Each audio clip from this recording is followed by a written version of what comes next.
So here's the Serenity in the second configuration of the Chambon. So it goes from bit to pole instead of from pole to bit.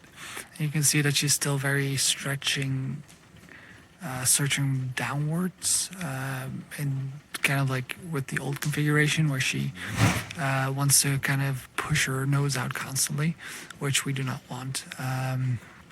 Now she is strong enough to actually come in with her nose a little bit more and start to really arch her top line and push her self up into the withers instead of just going on the forehand.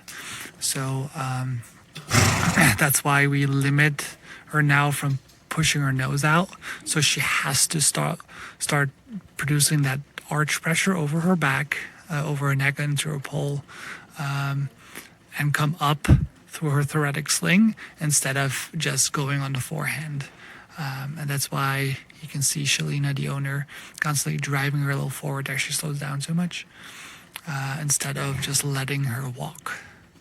We have to constantly activate the hind to motivate her to come up in her withers and open her withers instead of falling on the forehand. But you can see she's actually starting to swing nicely. We're not trotting properly yet, but I think this is a miscommunication.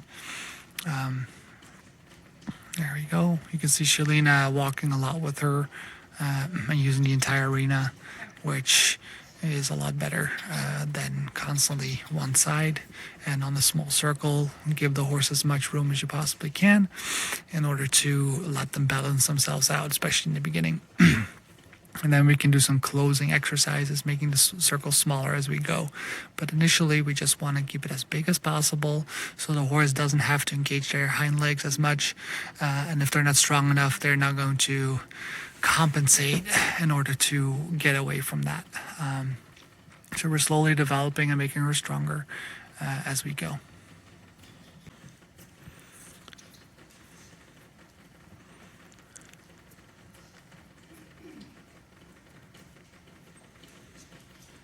I guess this is constant balance, right? Now here she stretches down too far. So you could put the Chambon slightly tighter here as well to stop that from happening. But again, we want her to be able to stretch and have a little bit of movement so she can decide where to put her neck and head position as long as she stays on the vertical. And because she's so flexible, we don't mind if she gets, when she's low, if she gets behind the vertical a little bit, that's fine. As long as her throat latch remains open and her top line remains engaged. If her throat latch closes and she starts to pull with her lower neck to her chest, that's where we are in the wrong, and that's when we have to fix her. But as you can see, she's arching and she is a little fresh today, which is fine. Let's give her a little bit more room. There you go. So here's like it's hard for her to engage that right hind of the left hind. So we have to give her as much room as possible. But as you can see that she's actually almost immediately over her back and in a bouncing movement. She's absorbing the concussion into her soft tissue. And we're making her work. And the one thing to note about Serenity, she has an opinion about everything. She's an extremely sensitive horse, and so she will definitely let you know when she's having a hard time or not. There you go, make a transition. I would have pushed her a little bit more into the walk, into the trot there, but that's fine. She is, everything's slow with her, and it's always a dialogue. It's never a command. So even now, she's like telling everyone like she doesn't want to work or she's not agree with it, but that's okay.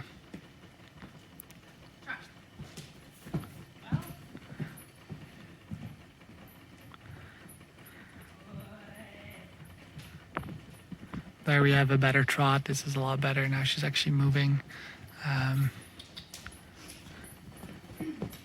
There we go.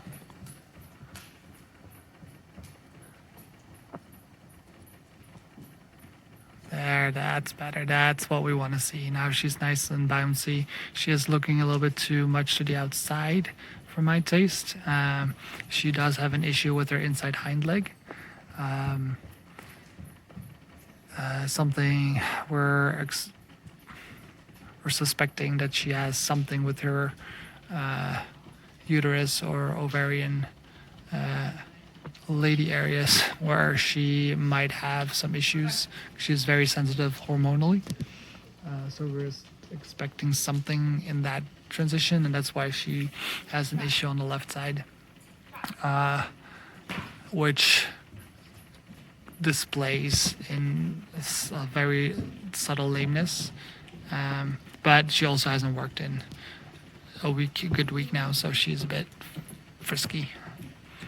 And she can do whatever she wants. There she goes. She actually has to start working, and now she switched cross-legged, cross-canter, and she switched again up front. But again, it's better to just let her go, kind of run herself out in that sense. She's still young. There you go. See, and then she's like, oh, this is difficult, this is hard, so I'll just stop with that BS. There we go, that's better. And there we go. Now it's just calming down again. And we've got contact. There we go. So now we tighten her one more, so she has a little less room to go down as well. You can see she aligns her spine and actually goes down over her back. In trot, you'll see that she'll really start to bounce. Even in walk right now, we really have to put a little bit more energy from behind. You can see her abs working. You can see her relaxing. Her facial expression is nice and soft. Her ears are listening and engaged. Her top line is engaged. Her lower contraction system, lower line, if that's what you want to call it, is disengaged. She has a little bit of difficulty bending to this side, again with that hind leg we just talked about. But you can see that she's stepping very nicely, very open. She's falling from the withers with her neck, so she's pushing her withers up, but opening her withers, but then the neck arches down. Her mouth is right where she should be, and her lower part of her neck is roughly horizontal and floppy and disengaged. So you can see that she's not engaging it. There we go. That was a good transition. There. Now she's letting go. That's what we want. And you can see that she's going into her soft tissue there. And by the bounce you create. If you look at her flanks, you can see that there's a line there. And that's her abs are engaged, so she's using her lower contraction system to engage her body. So those are like the main areas we want to focus on. At the shoulder, you see this divot, like this. So that's a good indication that her lower neck is not pulling her shoulders forward, and that she's actually using her shoulder musculature to move her legs instead of her lower neck to compensate. You see a lot of room behind the jaw, so she's not being pulled anywhere. She's not being forced, but we're just limiting her movement there to engage her properly. And that's how we get a horse slowly stronger, to work them effectively on the lunge line and then prepare them for being ridden, because we need those top line muscles, the long back muscle, the ligaments need to be strong enough and flexible enough to carry a human. And that's what we're looking for here. Because I hear a lot of stuff talking about like how horses need to have a natural posture, which is great when you never sit on them, because there's nothing natural about riding a horse. So we need to prepare a horse in such a way that they can actually carry a rider without damage over time. Switch to the other side. And as you see, Serenity has a little bit of issues with space and stuff, so we're still working on that, but she's moving a lot better, thankfully.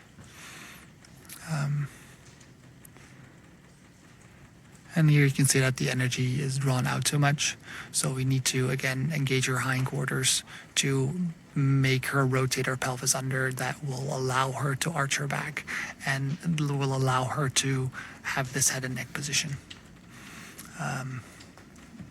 There we we go. This side you can see nicely that her top line is engaged and that she's got a lot of room behind the jaw and she's really arching, and that's what we want. Her hips are undulating nicely from side to side. Means that her lumbar area is really loose. Now she has so much room there. And here again, the trot, you can see the same thing. She's really moving nicely, nice and big, and starts to really balance. You can see her abs engage. She's rotating her pelvis. This is her difficult side, and she's like, oh, you have to make me work. I'm trying to keep her in as big of a circle as we can, and she will take. There we go. There she lets go. This is it. This is where she lets go. And then we have to keep the energy in, but this is where she lets go, where she actually starts to bounce. And you can see the difference in movement. The speed remains the same. The rhythm remains the same. But you can see that, well, the rhythm slows down a little bit, and she makes bigger strides instead of becoming faster in her strides itself. She's carrying her tail. Her tail is nice and floopy and undulating nicely with her the rest of her spine. That means her spine is loose. And so this is the perfect, if you look at her ears, she's really focused on the owner, on the person that's lunging, and that's perfect. She tends to really carry her tail normally to one side, and right now it's becoming more straight and straight and straight. So she's really aligning her spine out and allowing herself to hang into that upper contraction system and open her withers and go into a frame that will foster proper riding.